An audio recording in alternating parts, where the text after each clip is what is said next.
செய்திகள் தொடர்கின்றன. முல்லை பெரியாறில் புதிய அணை கட்ட முயற்சித்து வரும் கேரள அரசை கண்டித்து வருகிற 21ஆம் தேதி திட்டமிட்டபடி கேரள எல்லையில் முற்றுகை போராட்டம் நடத்தப்படும் என்று வைகோ தெரிவித்துள்ளார். விடுதலை புலிகள் இயக்கத்தின் மீதான தடையை நீக்க கோரும் வழக்கு தொடர்பாக சென்னை உயர்நீதிமன்றத்திற்கு வருகை தந்த மதிமுக பொதுச் செயலாளர் வைகோ செய்தியாளர்களிடம் பேசினார். விடுதலை புலிகள் இயக்கம் தொடர்பான ரிட் மனு மீதான விசாரணை வருகிற ஜனவரி மாதம் நடைபெற உள்ளதாக அப்போது வைகோ குறிப்பிட்டார்.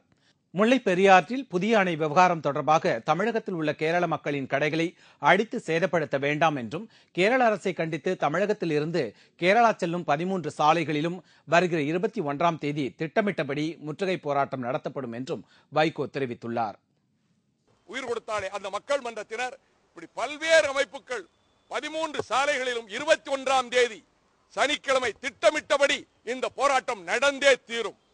இதில் எந்த வன்முறையும் இருக்காது. அது மட்டுமல்ல, ஒரு வேண்டுகோளை ஊடகங்கள் மூலமாக வைக்கிறேன். மறுமலர்ச்சி திராவிட முன்னேற்ற கழகம் உள்ளிட்ட எந்த கட்சியும் எந்த அமைப்பும் கட்சி கொடிகளை எந்த போராட்ட களத்துக்கும் எடுத்துச் செல்லக்கூடாது என்று அன்போடு கேட்டுக்கொள்கிறேன். உதகை அருகே காலில் காயமடைந்து தவித்து வந்த புலி ஒன்றை வனத்துறையினர் 5 மணி நேரம் போராடி உயிருடன் மீட்டனர். உதகை பகுதியில் பொக்காபுரம் வனப்பகுதியில் புலி ஒன்று காலில் அடிபட்டு துடிதுடித்துக் கொண்டிருப்பதாக வனத்துறையினருக்கு தகவல் கிடைத்தது. இதையடுத்து அங்கு வந்த வனத்துறையினர் புலிக்கு மயக்க ஊசி போட்டு பிடிக்க முயன்றனர். ஆனால் மயக்க ஊசி போட்ட நிலையிலும் புலி மயக்கம் அடையாமல் சுற்றி இருந்தவர்களை தாக்க முற்பட்டது. இதையடுத்து கயிற்றை வீசி பல மணி நேரம் போராடி புலியை உயிருடன் மீட்டு சிகிச்சைக்காக முதுமலை விலங்குகள் சரணாலயத்திற்கு கொண்டு சென்றனர். ஆம்பூர் கூட்டுறவு சர்க்கரை ஆலையில் இந்த ஆண்டுக்கான கரும்பு அரவையை மாவட்ட ஆட்சியர் நாகராஜன் இன்று துவக்கி வைத்தார். ஆம்பூர் கூட்டுறவு சர்க்கரை ஆலையில் 1,08,374 குவிண்டால் சர்க்கரை உற்பத்தி செய்ய இலக்கு நிர்ணயிக்கப்பட்டுள்ளது. இதன்படி பதிவு செய்துள்ள விவசாயிகளுக்கு கரும்பு வெட்டும் ஆர்டர் வழங்கப்பட்டுள்ளது. இந்த நிலையில் கரும்பு அரவையை இன்று மாவட்ட ஆட்சியர் துவக்கி வைத்தார். இதனிடையே போலூர் பகுதியில் கரும்பு வெட்ட அனுமதி வழங்க கால தாமதம் செய்து வரும் தனியார் சர்க்கரை ஆலை நிறுவனத்தை கண்டித்து திருவண்ணாமலை மாவட்ட ஆட்சியர் அலுவலகத்தை முற்றுகையிட்ட விவசாயிகள் திருவோடு ஏந்தி நெத்தியில் பட்டை நாமம் போட்டபடி நூதன போராட்டத்தில் ஈடுபட்டனர். 3 மாதம் ஆகும் என்று சொல்லி அங்கே இருக்கின்ற நிர்வாக தரப்பில் சொல்லப்படுகிறது. 3 மாதம் கடந்தால் 18 மாதத்திலே கரும்பு வெட்டப்பட்டால் கரும்பினுடைய ரெக்கவரி குறையும், விவசாயிகள் வாழ்க்கை என்பது அடிபாதத்தில் போகும் என்று கண்டித்து இன்றைக்கு தமிழ்நாடு கரும்பு விவசாயிகள் சங்கம் சார்பிலே இந்த போராட்டம் நடைபெற்றிருக்கிறது. இந்த போராட்டத்தில் பெண்கள் உட்பட 100க்கும் மேற்பட்டோர் கலந்து கொண்டனர். குமரி மாவட்டத்தில் இருந்து கேரளாவிற்கு 2 டெம்போக்களில் கடத்த முயன்ற ரேஷன் அரிசியை அதிகாரிகள் பறிமுதல் செய்தனர். டெம்போக்களும் கைப்பற்றப்பட்டது. தமிழகத்தில் இருந்து கேரளாவிற்கு ரேஷன் அரிசி கடத்துவது தொடர்கதையாக இருந்து வருகிறது. இன்று அதிகாலை அதிகாரிகள் குமரி மாவட்ட எல்லையான கலியக்காவிளை அருகே வாகன தணிக்கையில் ஈடுபட்டனர். அப்போது டெம்போ வேன் ஒன்று நிற்காமல் சென்றது. உடனே அதை அதிகாரிகள் விரட்டிச் சென்று பிடித்தனர். அந்த டெம்போவில் சோதனையிட்ட போது அதில் 2 டன் ரேஷன் அரிசி மூட்டைகள் இருந்தது கண்டுபிடிக்கப்பட்டு பறிமுதல் செய்யப்பட்டது. இதேபோன்று மருதங்கோடு அருகே பரக்குன்று என்ற இடத்தில் நடந்த வாகன சோதனையில் டெம்போ வேனில் கடத்தி வரப்பட்ட 2 டன் அரிசி கைப்பற்றப்பட்டது. இதையடுத்து 2 டெம்போ வேன்களையும் அதிகாரிகள் ரேஷன் அரிசி மூட்டைகளுடன் பறிமுதல் செய்தனர். ரேஷன் அரிசி கடத்தியது தொடர்பாக விசாரணை நடந்து வருகிறது. நெல்லை தென்காசி அகல ரயில் பாதையில் மார்ச் மாதம் முதல் ரயில்கள் இயக்கப்படும் என்று தென்னக ரயில்வே கோட்ட மேலாளர் A.K. கோயல் தெரிவித்துள்ளார். தூத்துக்குடி முதல் திருச்செந்தூர் வரை நடைபெற்று வரும் ரயில்வே பணிகளை மதுரை கோட்ட மேலாளர் கோயல் அதிகாரிகளுடன் தனி ரயிலில் சென்று ஆய்வு செய்தார். இதன் பின்னர் நெல்லையில் செய்தியாளர்களிடம் பேசிய அவர், நெல்லை தென்காசி மார்க்கத்தில் நடைபெற்று வரும் அகல ரயில் பாதை பணிகள் இறுதி கட்டத்தை எட்டியுள்ளதாக தெரிவித்தார். பிப்ரவரி மாதம் சோதனை ஓட்டம் நடத்தப்பட்டு பின்னர் மார்ச் மாதம் முதல் பயணிகள் ரயில்கள் இயக்க நடவடிக்கை எடுக்கப்படும் என்றும் மேலாளர் கோயல் கூறினார். திட்டக்குடி பகுதியில் ஏற்பட்ட அடுத்தடுத்த விபத்துகளில் 2 பேர் உயிரிழந்தனர். 25 பேர் காயமடைந்தனர். ஆதிபராசக்தி கோவிலுக்கு 50க்கும் மேற்பட்ட பக்தர்கள் வந்து கொண்டிருந்த பேருந்து ஒன்று டயர் வெடித்து திட்டக்குடி அருகே பள்ளத்தில் கவிழ்ந்தது.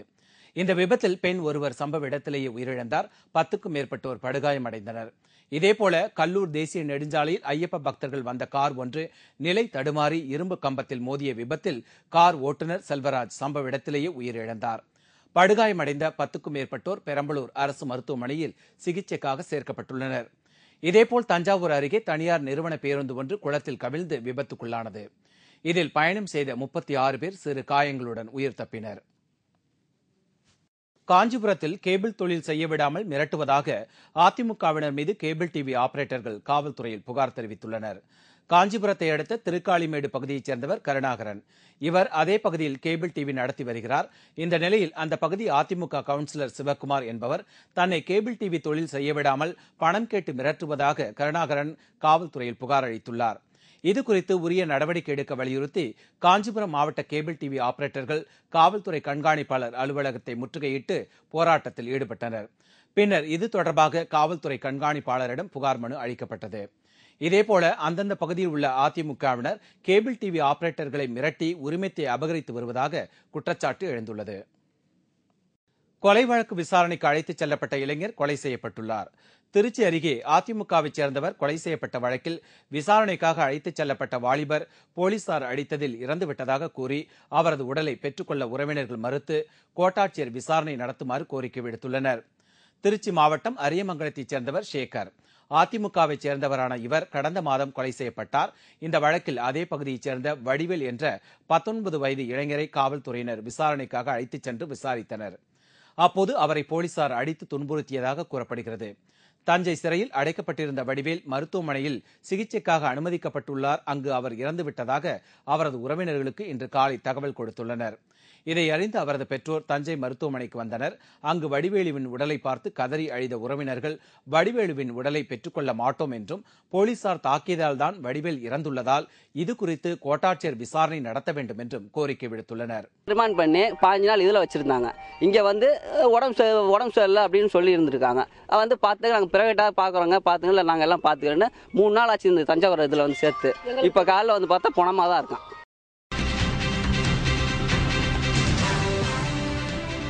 நட்சத்திர கிரிக்கெட் வீரர் சச்சின் டெண்டுல்கருக்கு பாரத ரத்னா விருது மத்திய அரசு பரிசீலனை. விபரம் இடைவேளைக்கு பிறகு.